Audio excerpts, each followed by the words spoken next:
دادو press club کے 13 دسمبر کو ہونے والے انتخاب کی تیاریوں کے سلسلے میں ایک شاندار اجلاس منعقد کیا گیا جس میں نظام شیخ اور گل بھنڈ کی حمایت میں ممبران نے بھرپور اظہار رائے کیا۔ اجلاس کی نگرانی پریس کلب کے بانی اور سینئر صحافی جاوید قادر ناریجو نے کی۔ اجلاس میں نظام شیخ کی جانب سے نامزدگی فارم جمع کروانے کے لیے ووٹرز سے رائے لی گئی۔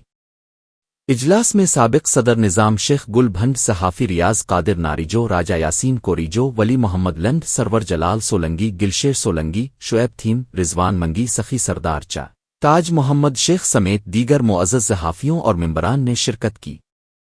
کل 61 ممبران میں سے 42 نے اجلاس میں براہ راست شرکت کی جبکہ 5 ممبران نے ویڈیو لنک کے ذریعے حصہ لیا۔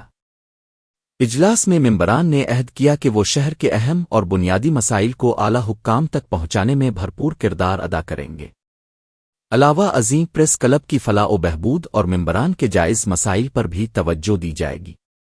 ممبران نے وعدہ کیا کہ ووٹ کی طاقت کے ذریعے 13 دسمبر کو واضح کامیابی حاصل کریں گے اور عہدیداروں کو یاد دلائیں گے کہ ممبران ہی انہیں منتخب کرتے ہیں، اس لیے ہر عہدیدار کو ممبران کے حق میں ذمہ دار اور باضمیر ہونا چاہیے۔